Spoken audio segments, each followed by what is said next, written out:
Thanks for stopping by and checking out this video. Yeah, as you can see, it's more snow coming in. It's been snowing for about an hour, maybe more. Started, I don't know, I was up north when it started, and I just kind of followed the storm straight back down. Driving a tow truck, picking up cars and such. I'm on my way home from work, and I thought, what the hell, I'd show you guys the crappy drive I'm doing. And yeah, I don't know, for some reason you guys like the snow driving videos, blogs, thingamajobbers. I'm not really trying to have this be a usual thing where I talk to the camera and do the blog, but yeah. So let's I guess throw in a little bit of fun fact information stuff and my thoughts. Not even really information, just how I feel and whatnot about the Jeep and things to look for, I guess, if you want to drive one of these or own one of these and do the things that I've done with the Jeep. This is what you should know. I have a 3.5-inch lift kit on my 1995 ZJ Grand Cherokee. It's a Laredo. It's got the 4.0 inline 6. The motors are great. Everyone knows that. Fucking AMC motors, awesome. Obviously, there's newer ones that aren't AMC. They're more Chrysler. 95's like the cutoff. I have Chrysler pieces on this thing, but a good majority of it's AMC, which is still nice. Anyway, to the lift kit. Yeah, it's cheap-ish, but you still gotta spend a little bit for what you're getting, and I don't think it's really worth the cash, so to speak. I don't know. It's awesome to get your, if you just want the look, then you're golden. But if you want a comfortable ride, you want something that's gonna, you know, be a daily driver, not beat the shit out of you, especially in the winter, because this is my winter vehicle, obviously. Lifted fucking Jeep. Why wouldn't you want to drive it in the snow, right? Come on now. But the whole reason I did the lift kit was snow, mudding, and off-roading, stuff like that, which I actually don't do, because the second I got the lift kit, they closed the off-road area in my area. Yeah, areas. Anyway, so pointless besides the fact that when it snows, I have the Jeep. So it's like, okay, cool. But so uncomfortable. The suspension is just super rough. Right now, it's actually not too bad. I'm on the interstate. It's not too bumpy at the moment, but I'm sure we'll hit a couple, and maybe you'll even hear the noise and whatnot. We close the window and turn off the wipers. Got the windshield hot enough with defrost where the snow's not sticking anymore so much. But yeah, it's just really rough ride, basically, is what I'm trying to get to before I ramble on and keep going with that for 10 minutes. The springs, I believe, are just the really stiff springs in the front, and you could buy springs for an extra like $100 and shipping and all that shit for the rear. If not, the kit I got, like the Benchmark series kit, you just take your front leaf springs, your front springs, and put them in the back, and that lifts it up close to 3.5 inches. It's a little shy, but half a tank of gas and you can't notice. Full tank of gas you can notice. Let's see here. Yeah, so basically the coil springs, they're really stiff in the front, and the rears, because they're from the front and they're old, they're bouncy. So you got a stiff ride in the front, a bouncy ride in the back. Not really the best combination. And people are driving really slow. It's really annoying. I'm doing fucking 40-ish on the interstate. Stupid. I gotta keep stopping and thinking about where I left off, because I get sidetracked by everything that's going on around me, such as this asshole. So we're gonna get it off the interstate. Well, maybe not, because he's getting off the interstate. If he's getting off the interstate, I'm staying on the state.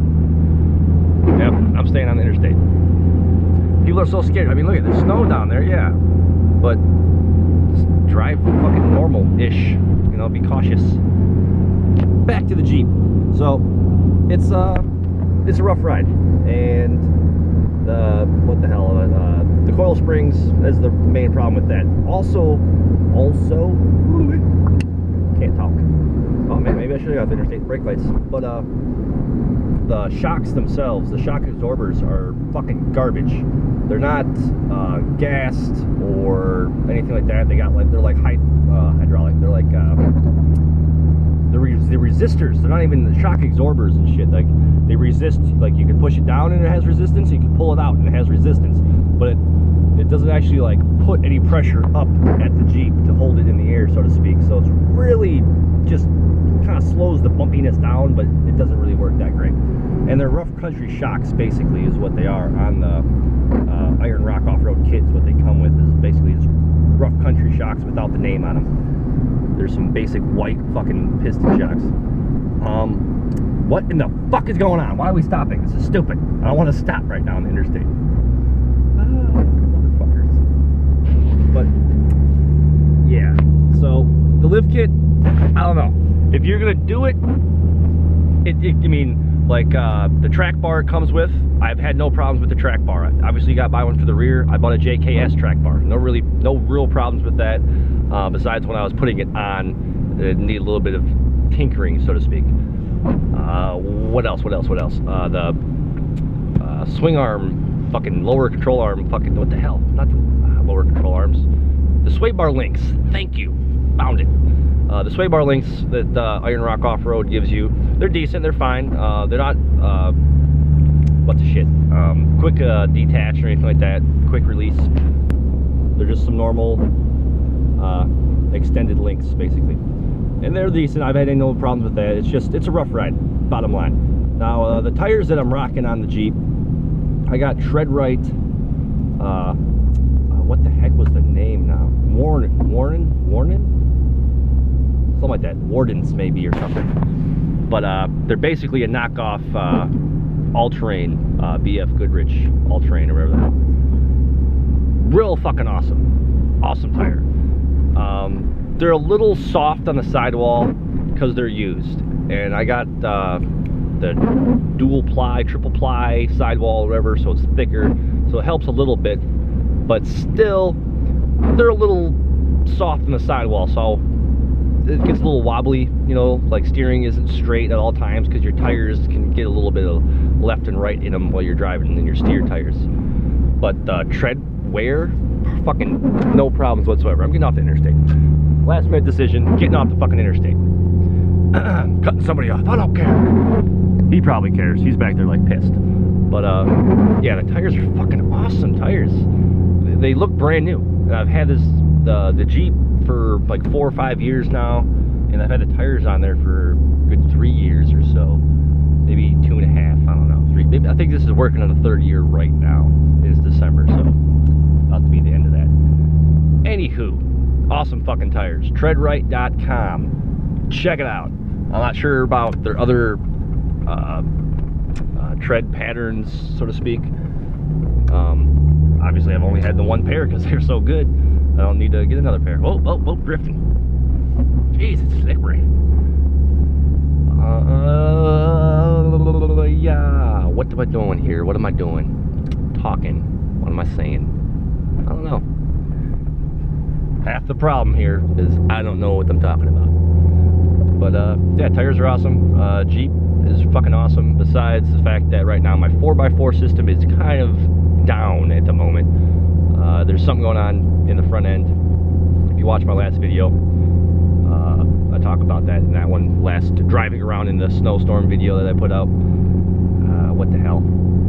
Some U-joint maybe, or drive shaft, something going on in that area. Not 100% on what it is. It makes a clunking and clicking and banging, and there's metal making noise in the front end of the Jeep when I put the 4x4 in. It's not the axle, I'm pretty sure, because I've never had a problem with it. I've had it checked on when I first got it, and it was fine. There wasn't any damage to it. I don't use the 4x4 enough, I think, to damage the 4x4, so my guess is it's just like over time something fucking wore out for just the natural cause of it wears out, which on the Jeep being lifted, anytime you lift something, you get, unless you do the elimination kit on the CV yoke and the transfer case or whatever the hell, the angles aren't right, so your fucking U-joints and ball bearing, or fucking bearing, all kinds of shit just fucking goes out way quicker than it needs to. So that's a bit of an issue when it comes to lifting a vehicle. So my next Jeep,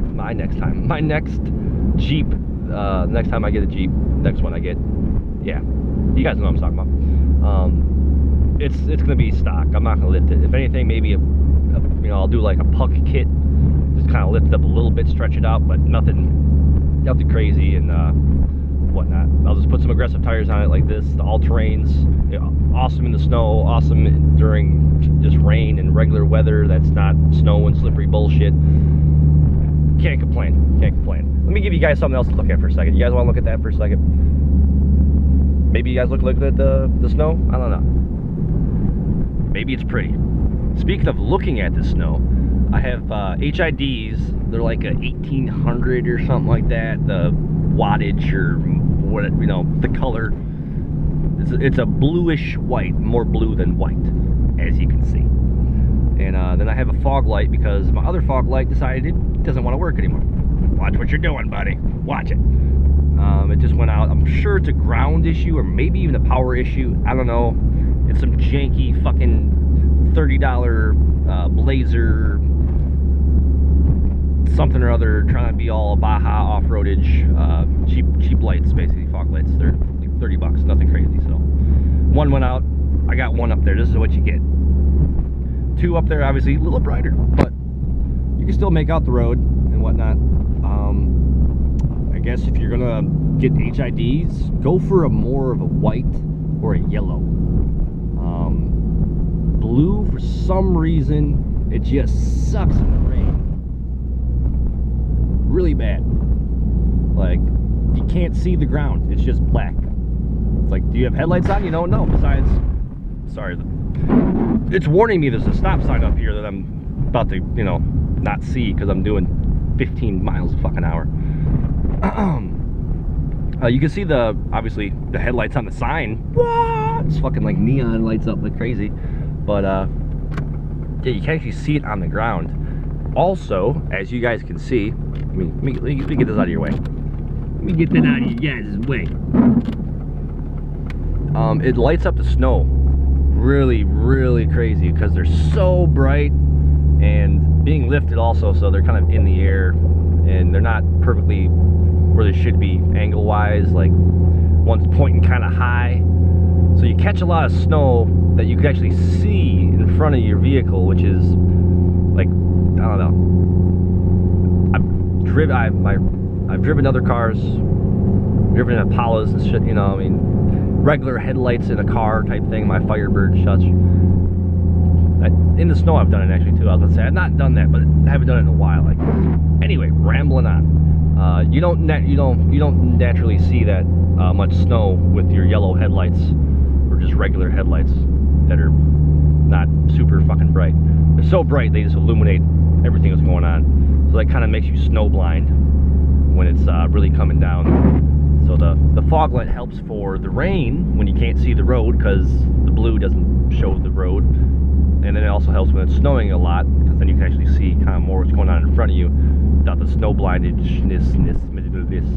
getting in your face. So that's it. That's what's going on. The Jeep still kicking. 160 some thousand miles on it later, but we're still kicking. It's a 95 rolling hard, son. Sorry, am I getting too excited about that? I'm a Jeep guy. Jeeps are kind of my thing. I'm not a fan of all Jeeps, but the good ones, which most people know what they are. The Wranglers, the Cherokees, and the Grand Cherokees that are older. And the Cherokees that are older now because they started making those again. The new Wranglers, they're alright. I'm sure they're decent if you keep up with the maintenance and such like any vehicle. But yeah, thanks for watching my video. Hope you guys enjoyed this lovely drive in the snow. And if you guys are from a place that doesn't have snow, congratulations. You guys have such an easy day of like not having to worry about this. Because right now it's usually like a half-hour drive home. It's turning into a fucking hour because I gotta do 30 in a 55. I can go faster. Even in two-wheel drive, I can go faster. Look at blue lights, fanciness. But, yep, thanks for watching. Till next time.